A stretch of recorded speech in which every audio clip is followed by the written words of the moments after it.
யோவான் எழுதின சுவிசேஷ புஸ்தகம் எடுத்துக்கொள்ளுங்கள். யோவான் எழுதின சுவிசேஷ புக்கு 1ஆம் அதிகாரம் 26ஆம் வசனத்தை நான் வாசிக்கலாம். யோவான் 1:26. யோவான்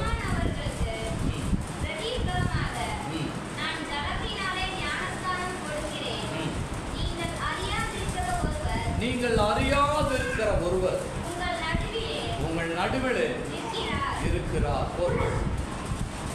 அப்படியே பைபிள் மேலே கை வச்சு ஜெபம் பண்ணுங்க. அன்பின் பரலோக பிதாவே, ஆண்டவரே, உடைய வார்த்தைகளை நீங்கள் பேசுங்க. பரிசுத்த ஆவியானவரே, சபைக்கு பேசுகிறவர் நீங்கள் தான். ஆவியானவரே, நீங்கள் பேசுங்க. ஆண்டவரே, இன்றைக்கு வார்த்தைகளை கேட்கிறவர்கள் பலனடைய ஆசீர்வாதம் பெற அப்பா விடுதலை பெற உதவி செய்யும். ஏசப்பா நாமத்தில் பிதாவே, ஆமென். அல்லேலூயா. யோவான் சொல்லுகிறாரு, நீங்கள் அறியாத ஒருவர் உங்கள் நடுவிலே அவர் இருக்கிறார். அல்லேலூயா. நீங்கள் அறியாத ஒருவர் எப்படி இருக்காரா? எங்க இருக்காரா?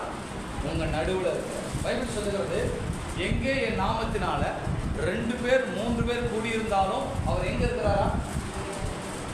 உங்க நடுவில் இருக்கிறார். அல்லேலூயா. அப்போ 2 பேர் 3 பேர் கூடினாலும் நம்முடைய ஆண்டவர் நடுவில் இருக்கிறார். நடுவில் இருக்கிறது யாரை பார்க்குறீங்க? பார்த்துருக்கீங்களா? நாம் இப்போ நம்ம நடுவில் இருக்கிறோன்னா அம்மா தான் நடுவில் இருக்கிறார். இல்லையா? நம்ம இப்படி பார்த்தா நம்ம இதை தான் பார்க்க முடியுது. நம்ம சொல்கிறேன், நாம் இப்போ நான் ஒரு இதாக சொல்கிறேன், இது மாம்ச மண்டலம்னு வைங்களேன். இது மாம்ச மண்டலம். இப்போ நம்ம என்ன பண்ணுறோம்? மாம்சமாக இருக்கிறதுனால நம்ம காண்கிற மனுஷனை தான் பார்க்க முடியும். நம்ம செத்துட்டோன்னு வைங்களேன். செத்துட்ட பிறகு நாம் ஆவி மண்டலத்துக்கு போயிடும். அப்போ நம்ம ஆவிகளை பார்க்க முடியுது. யாரை பார்க்க முடியுது? தேவதூதர்களை பார்க்க முடியுது, ஏசப்பாவை பார்க்க முடியுது, பிசாசை பார்க்க முடியுது. இதெல்லாம் எப்படின்னா, நம்ம இறந்த பிறகு நம்முடைய ஆவி நம்மளை விட்டு போன பிறகு என்ன பண்ணுறது? அவங்களெல்லாம் பார்க்க முடியுது. அதே போல இந்த மாம்சமாக மனுஷர்களையும் பார்க்க முடியுது. அல்லேலூயா. அப்போ ஆவியில் இருக்கிறவர்கள் நம்மளையும் பார்க்கலாம். ஆனால் அந்த மாம்சத்தில் இருக்கிறவங்க நம்ம என்ன பண்ண முடியல? அவரை எல்லாரும் பார்க்க முடியல. ஒரு சிலர் பார்க்க முடிகிறது, ஆனால் நம்ம எல்லாரும் பார்க்க முடியல. இப்போ நம்ம நடுவில் ஏசப்பா இருக்கிறார் நான் சொன்னால் நீங்கள் என்ன பண்ணுவீங்க? ஏதோ ஒரு கற்பனை சொல்கிறாரு அப்படின்னு நினைப்பீங்க. ஆனால் வசனம் என்ன சொல்லுது? நம்முடைய ஜீவனோட வார்த்தை என்ன சொல்லுது? நான் அவங்க 2 பேர் 3 பேர் வந்துட்டாலும் நான் உன் நடுவில் வந்துட்டேன்ப்பா அப்படிங்கிற போய் சொல்லுகிற கடவுளா? உண்மை தான் சொல்கிறாரு. நம்ம ஆண்டவர் உண்மை சொல்கிறாரு. நீங்கள் அறியாத ஒருவர் உங்கள் நடுவில் அவர் இருக்கிறார். அல்லேலூயா. நம் ஆண்டவர் நம் நடுவில் இருக்கிறார். நம் ஆண்டவர் நம் நடுவில் எதற்காகன்னா, நீங்கள் ஒருவேளை நீங்கள் எங்கே வேணால் போகலாம் வரலாம், ஆனால் உங்களோடு கூட ஒரு இருக்கிறார் என்கிற ஒரு உணர்வை மாத்திரம் என்னைக்கு மறந்துடாது. நீங்கள் என்னைக்கு ரட்சிக்கப்பட்டீங்களோ அன்னைக்கு தேவன் உங்களுக்கு என்று ஒருவரை கர்த்தர் நியமித்து வைத்திருக்கிறார். உங்களோடு ஒருவர் கூடவே இருக்கிறார். அவர் சொன்னார், ஏசப்பா செத்த பிறகு சொன்னார், நான் போவேனாகி தேய்ச்சத வாரனை உங்களுக்கு அனுப்புவேன். அவர் உங்களிடத்தில் அவர் வருவார். நான் உலகத்தின் முடிவு பரியந்தம் சகல நாட்களும் நான் உங்களோடு கூட இருக்கிறேன். அவர் சொல்றார், நான் மறிச்சிட்டேன், ஆனாலும் சதா காலங்களிலும் நான் உயிரோடும் உங்களோடும் இருக்கிறேன். அல்லேலூயா. நம்முடைய தேவன் உங்களோடு கூட இருக்கிறவர் தேவனாக இருக்கிறார். நம்மோடு கூடவே இருக்கிறவர். அப்போ நம்ம மாம்சமா இருக்கிறனால கூட இருக்கிற தெய்வத்தை பார்க்க முடியல. நம்ம ஆவியா மாறும் பொழுது நம்ம எந்த இடத்துல இருக்கிறார்னு பார்க்க முடியுது. ஆனாலும் சொல்றேன், நம்மோடு கூட எப்பொழுதும் கர்த்தர் இருக்கிறார். அல்லேலூயா. நீ நம்பினாலும் நம்பாவிட்டாலும், நீ பார்த்தாலும் பார்க்காவிட்டாலும், உன் நடுவில் உன்னோடு கூட அவர் எப்பொழுதும் இருக்கிறார். அல்லேலூயா. நம்ம சொல்லாமா? அல்லேலூயா. எப்பொழுதும் பாருங்க, யோசேப்ப குழிக்குள்ள தூக்கி போட்டாங்க சகோதரர்கள். அவங்க வித்துட்டாங்க, சகோதரர்கள் வித்துட்டாங்க. ஆனா யோசேப்பு நினைச்சிருப்பாரு, என்ன என் கடவுள் என்னை உயர்த்துவேன்னு சொன்னாரு, குழிக்குள்ள தூக்கி போட்டாரு, ஐயோ என்னை கைவிட்டுட்டாரு, ஐயோ என்னை விட்டு விளையாட்டாரு அப்படின்னு ஒருவேளை நினைச்சிருக்கலாம். ஆனா பைபிள் சொல்லுகிறது, ஆதியாகமம் 39:2 யோசேப்போடு கர்த்தர் இருந்தார். அல்லேலூயா.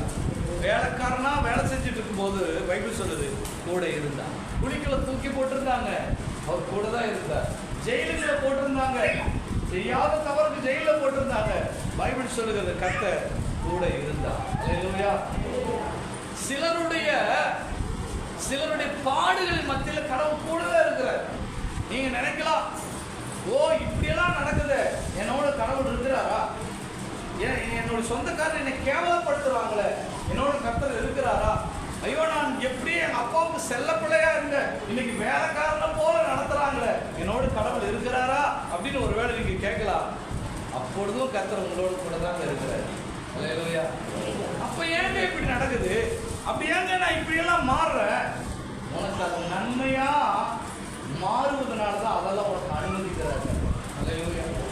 யோசேப்புக்கு அது நன்மையா மாறுங்கிறதுனாலதான் கர்த்தர் அந்த தள்ளப்பட்ட அந்த வேலைக்காரனா மாற சிறைச்சாய் போவதற்கு ஏன் அனுமதிச்சாருன்னா, அது உனக்கு நன்மையா மாறப்போகுது யோசேப்பே. அல்லேலூயா.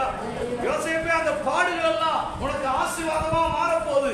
அவர்கள் எல்லாம் உன் பட்சத்துல வர போறாங்க, உன்கிட்ட வந்து தானியம் கேட்க போறாங்க, உன் காலில் வந்து விழ போறாங்க. அதனால இந்த எதிர்ப்புகள் எல்லாம் உன் மேல வரப்படுவதற்கு காரணம் என்ன? அது நன்மையா மாறப்போகுது ஒரு நாள். அதனாலதான் நான் உனக்கு அதை அனுமதிச்சிருக்கிறேன். அல்லேலூயா. கர்த்தர் சில நேரங்களில் பல சில பாடுகளை உனக்கு அனுமதிச்சிருக்கிறார். எதுக்கு தெரியுமா? அது நன்மையா மாறுவதற்கு. ஆனா நம்மளால பொறுக்க முடியலையே.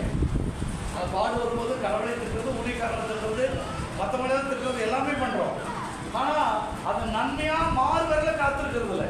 ஏதாவது ஒன்று வந்துச்சு, ஏன் கோயிலுக்கு போய் இப்படி வந்துச்சு, ஏன் நான் சர்ச்சுக்கு தானே போயிட்டு இருக்கிறேன், நான் ஆண்டவருக்கு நான் எல்லாமே செஞ்சுட்டு தான் இருக்கிறேன், எனக்கு ஏன் வந்துச்சு? உடனே நம்ம கேள்வி கேட்டு ஊழியக்காரனால் அது ஆண்டவரை ஒரு திட்டிடுறோம். ஆனா யோசேப்பு அதை பொறுமையா காத்திருந்தான். ஆனால் பல ஆண்டுகளுக்கு பிறகு ஏன் அப்படி நடந்ததுன்னு பதில் தெரிஞ்சுக்கிட்டான். அல்லேலூயா. ஏன் என்னை குழிக்குள்ள போட்டாங்க, ஏன் என் சிறைச்சாலைகளை போட்டாங்க, ஆனால் இன்றைக்கு என்னை எங்க கொண்டு உட்கார வச்சிருக்கிறாருங்கிற அந்த விஷயத்தை பின்னாடி தான் தெரிஞ்சுக்கிட்டான் யோசேப்பு. அல்லேலூயா.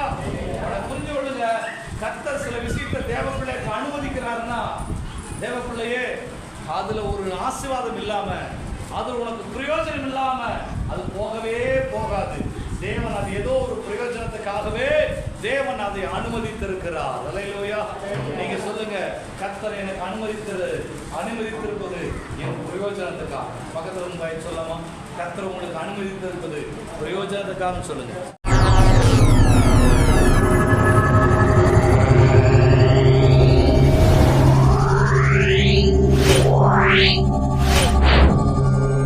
Yeah.